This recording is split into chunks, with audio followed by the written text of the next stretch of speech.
The 1980s were a golden age of Saturday morning cartoons, bright, toy-driven spectacles like He-Man, Transformers, and G.I. Joe. Yet for every success, there were countless failures. Pilots aired once, then vanished into the void of forgotten reels. Were they too strange, too daring, or victims of network politics? Today, we're uncovering 15 forgotten cartoon pilots that almost became the shows you grew up with. The Adventures of the Galaxy Rangers, 1981 prototype pilot. Most viewers remember Galaxy Rangers as a mid-1980s syndicated space western with a loyal fan base.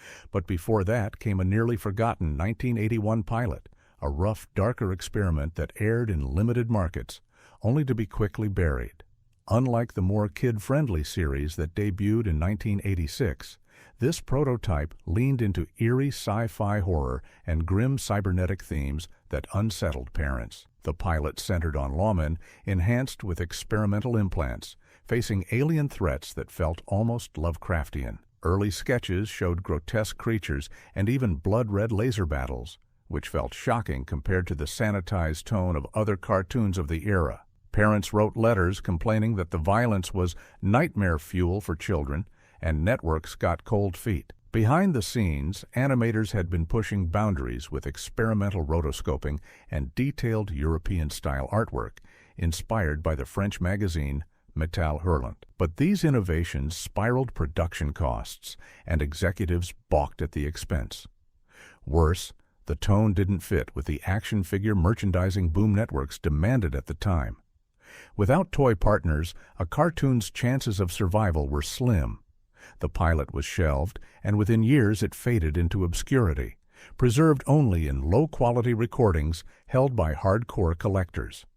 While the polished 1986 Galaxy Rangers did finally succeed in syndication, this forgotten prototype remains a ghostly ancestor. It's a reminder that some of the most fascinating stories in animation are the ones we never got to see fully realized. Mighty Orbots, 1983 pilot. Fans of 1980s robot cartoons might remember Mighty Orbots, a flashy, short-lived series that ran in 1984. But few know its origins began with a scrapped 1983 pilot, an episode that tried to blend slapstick comedy with high-tech space opera, only to collapse under its own contradictions. The pilot presented a team of quirky robots with exaggerated, clownish personalities, constantly bickering and falling into comedic mishaps. At the same time, it introduced sleek spaceships, intergalactic threats, and an epic score that hinted at something more serious. Test audiences, especially kids, didn't know how to take it. Was this a comedy, a parody, or a rival to Voltron? Behind the scenes, the conflict was worse. Half the production team wanted to lean into broad humor, imagining the show as a kind of robotic Smurfs. The other half wanted an action competitor to Japanese. Imports like Voltron or Battle of the Planets. This tug-of-war created an uneven pilot that networks ultimately rejected. Realizing the failure, producers went back to the drawing board. They toned down the humor, redesigned the robots to look sleeker, and restructured the tone into something more consistent. This reworked version became the short-lived 1984 Mighty Orbots. Despite beautiful animation and a cult following, legal disputes with toy giant Tonka over similarities to Transformers killed the series after just one season. That first pilot, unseen by most, is a fascinating glimpse into the chaos of 1980s animation, an era where creativity often clashed with marketing demands. Its failure forced the show to find its identity, even if only briefly, and stands as a lesson in how fragile a cartoon's survival truly was. Corgoth of Barbaria's forgotten precursor, 1980s attempt. Mention Corgoth of Barbaria today, and most fans think of the infamous 2006 Adult Swim pilot, an ultraviolent, satirical parody of sword and sorcery tropes. But buried in the shadows of animation history is an even stranger tale, an earlier 1980s attempt at the very same concept. During the height of the Conan the Barbarian craze, animators pitched a pilot that lampooned barbarian fantasy. The muscle-bound hero was drawn to resemble a disheveled Conan, stumbling through bloody monster battles with absurd humor. The tone was gleefully grotesque, complete with rotting corpses, dripping fangs, and punchlines mocking the overblown seriousness of fantasy storytelling. Networks immediately recoiled. Saturday morning cartoons were under constant scrutiny from parent watchdog groups, and anything that combined gore and comedy was seen as dangerous. One executive reportedly called it a cartoon for teenagers disguised as a children's show. Without toy lines to back it and with censors on high alert, the pilot was quietly shelved. For years, the footage was believed lost. Only whispers survived in industry circles, concept art showing grotesque monsters and bizarre landscapes. Yet the idea lingered, inspiring later animators who had grown up during the 1980s. When Aaron Springer revived the parody concept for Adult Swim in 2006, he was unknowingly breathing new life into a shelved dream from decades earlier. This forgotten 1980s precursor never saw the light of day, but its ghost still lingers. It proves that some concepts are too wild to die, waiting for the right time, the right audience, and the right network to finally unleash them. Rock Odyssey, 1981 pilot. Among the strangest casualties of early 1980s animation was Rock Odyssey, a pilot produced by Hanna-Barbera that few people even knew existed. The project was originally conceived as a bold experiment, a psychedelic, music-driven story aimed not just at children, but at teenagers and young adults. Imagine a cartoon that played more like a rock opera than a Saturday morning serial. The story followed.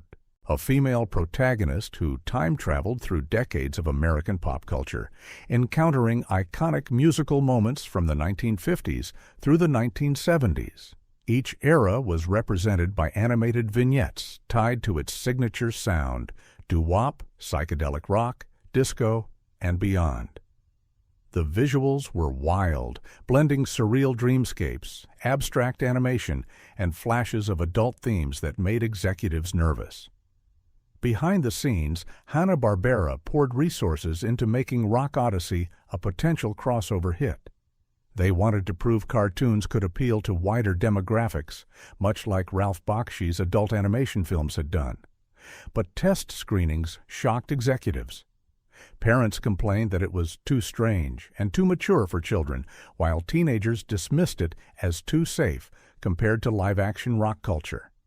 Worse, licensing music rights proved a logistical nightmare, draining the project's budget. By 1981, the studio shelved the pilot, leaving only fragments. It was quietly shown at international festivals in later years, but it never aired on U.S. television. Today, Rock Odyssey is considered one of Hanna-Barbera's most daring failures, a glimpse of what might have happened if the studio had dared to escape the confines of Saturday morning formula. It remains a poignant reminder. Sometimes innovation arrives too early, and audiences aren't ready to receive it. Jem and the Holograms, 1983 prototype pilot. While Jem and the Holograms became a cult icon in the mid-1980s, few fans know about its rocky beginnings. Before the stylish neon glam series debuted in 1985, Hasbro and Sunbow produced a rough 1983 pilot that almost doomed the franchise before it began. The prototype leaned more into traditional girls' toy line storytelling, with simplistic plots centered around romance and light comedy rather than the edgier mix of music, fashion, and action that made Jem stand out later. The animation was clunky, the designs less polished, and the music lacked the driving synth-pop energy that defined the final series. In short, it looked like a knockoff Barbie special rather than the groundbreaking show it would become. Behind the scenes, toy executives worried the concept wouldn't compete with Mattel's powerhouse Barbie and the Rockers. Hasbro's marketing division demanded changes, pushing for more rivalries, edgier band battles, and sci-fi flourishes like Synergy, the holographic computer that became the show's trademark. writers and animators went back to work, overhauling the pilot into something far more dynamic and modern. By 1985, the polished series premiered and quickly developed a cult following. But that original 1983 pilot was shelved, never intended to be seen again. For fans who've caught glimpses through rare bootlegs, it's a fascinating what-if scenario. What if Jem had stayed safe, predictable, and ordinary? Without reinvention, it might never have become the dazzling icon it is today. The failed pilot is a reminder that even pop culture legends are sometimes born from near disaster. Buffalo Gals, 1988 MTV cartoon pilot. By the late 1980s, MTV had already redefined music television and was experimenting with animation. Among its strangest misfires was Buffalo Gals, a pilot that aired once in 1988 before being yanked from circulation. It's remembered less for its content and more for the controversy it sparked. The cartoon followed a group of leather-clad biker women who called themselves the Buffalo Gals. They rode into town, busted down walls, and chewed up the carpet in bizarre, surreal adventures. While meant to be a punk-inspired satire of gender roles and outsider culture, the wording and imagery struck viewers and watchdog groups as thinly veiled innuendo. Almost immediately, protests erupted, accusing the show of sneaking adult jokes into what looked like a cartoon for teens. Behind the scenes, MTV executives were caught off guard. They had hoped to capture the rebellious, subversive energy of underground comics and zines. But advertisers panicked, and within weeks the pilot was shelved permanently. Solarman, 1986 pilot. In the age of superheroes and toy tie-ins, Solarman was Marvel Productions' attempt to launch a brand new hero outside of the comic pages. The 1986 pilot introduced Ben Tucker, a young computer whiz who transforms into Solarman, a solar-powered superhero battling cosmic villains. With its upbeat message about responsibility and brainpower, it was pitched as a brighter alternative to darker comics flooding the market. The animation had polish, with designs reminiscent of Spider-Man and His Amazing Friends, and the pilot even aired once on television. But the reception was lukewarm.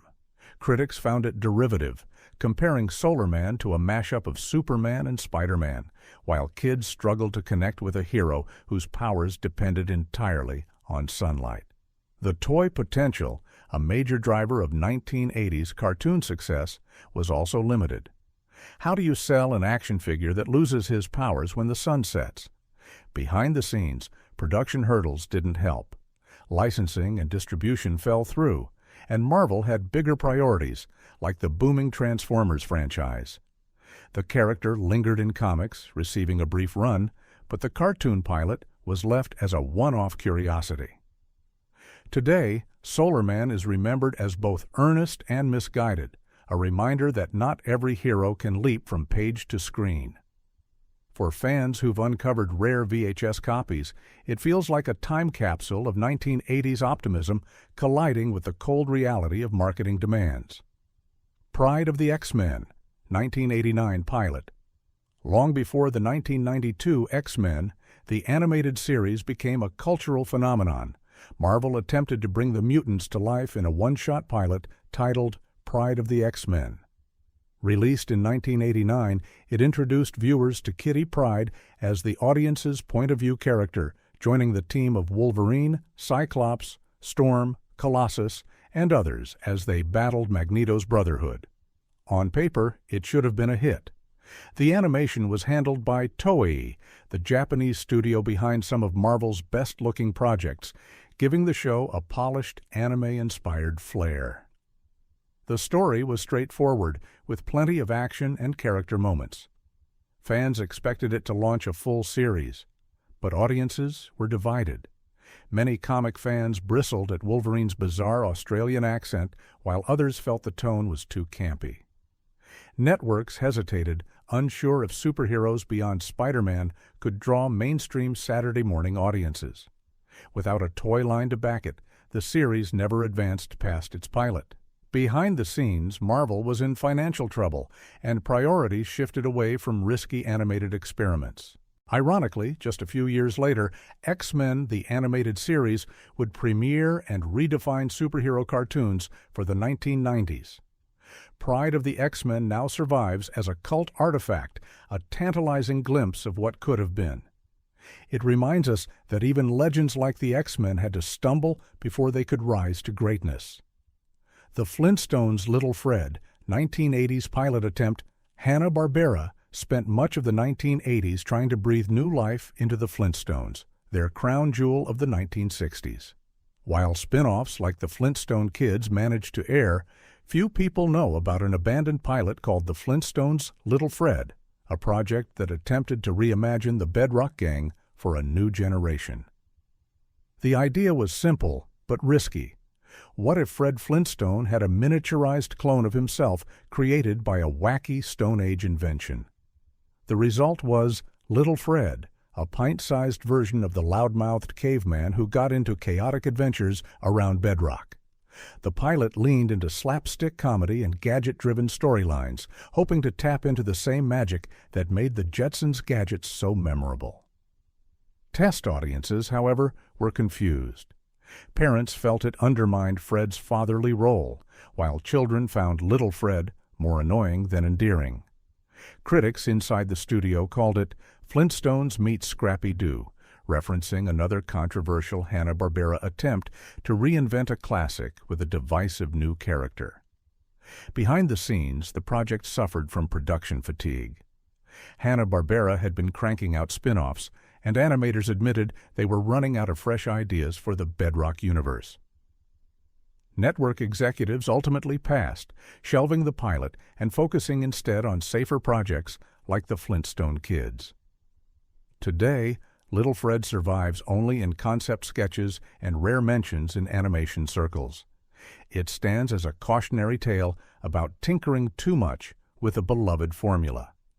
Some classics, as history proved, are best left untouched. Robotech II, The Sentinels, 1986 pilot. When Robotech hit American airwaves in 1985, it electrified young audiences with its sweeping space opera, romance, and mecha battles. Eager to capitalize, Harmony Gold and Tatsunoko Productions developed a sequel series, Robotech II, The Sentinels. The pilot was produced in 1986, promising an even grander saga that would carry the franchise into the future. The scope was ambitious. The Sentinels would follow familiar heroes Rick Hunter and Lisa Hayes as they led a new expeditionary force across the galaxy, meeting alien races and battling the Invid.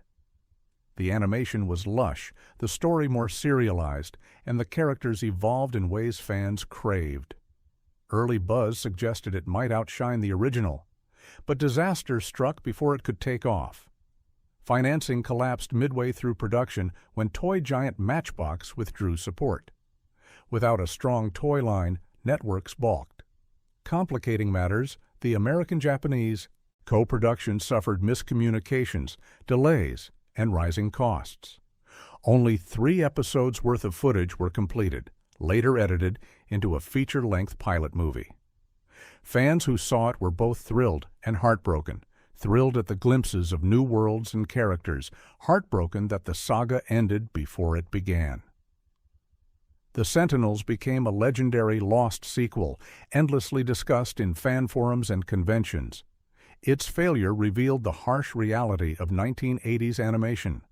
No matter how epic the story, a cartoon couldn't survive without toys to sell. The Sentinels remains a bittersweet relic, a reminder of how business often clipped the wings of even the boldest creative visions. The California Raisins Cartoon Show, 1988 pilot. In the mid-1980s, the California Raisins became a bizarre pop culture phenomenon.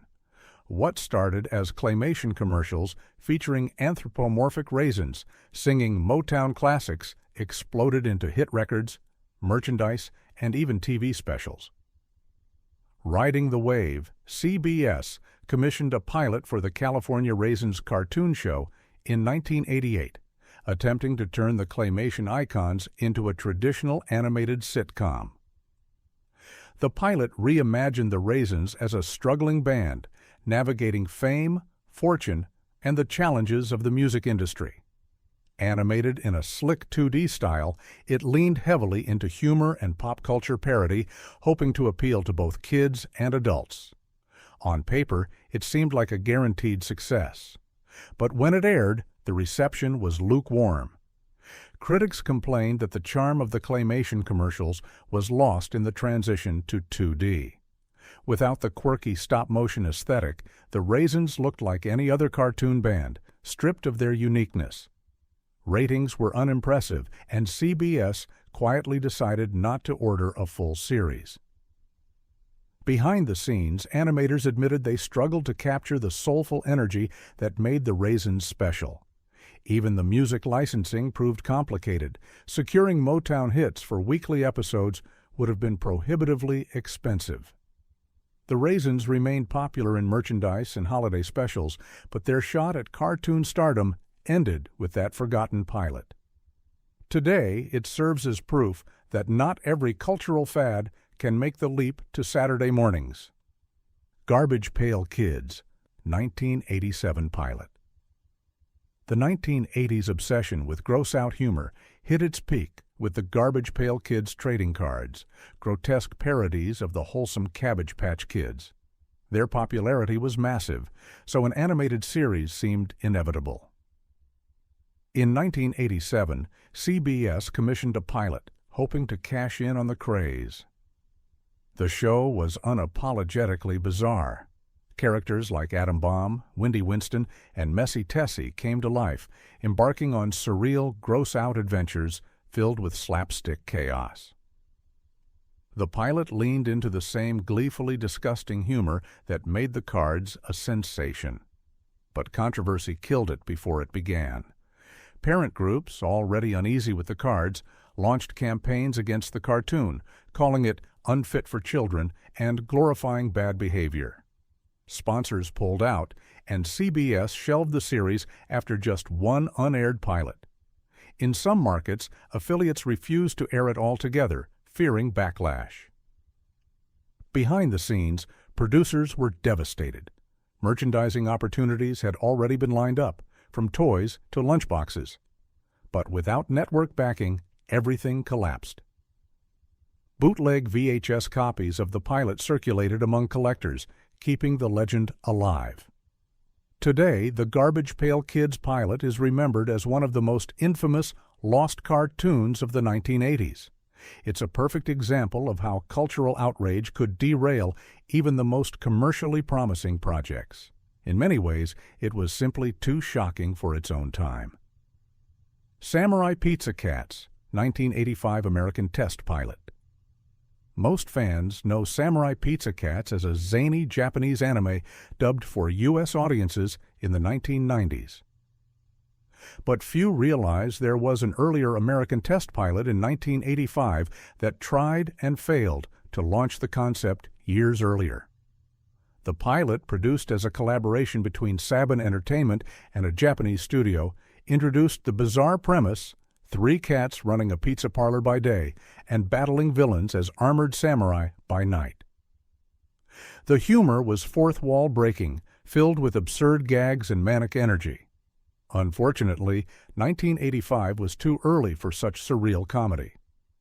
Networks were baffled by its oddball tone, unsure if American kids would get it.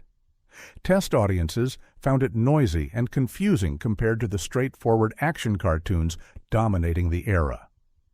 Without toy company interest, the project was shelved. But fate had other plans. A few years later, the series was revived in Japan, and by the early 1990s, Saban finally dubbed it for Western audiences, where it found cult success. Still, that 1985 pilot remains almost mythical, known only to hardcore collectors and animation historians. It's a striking reminder of how timing can make or break a show. What was too weird in 1985 became a cult classic just a few years later. The 1980s were a graveyard of forgotten pilots, shows that flickered once and then disappeared forever. Each one tells us something about ambition, timing, and the fragile balance between creativity and commerce.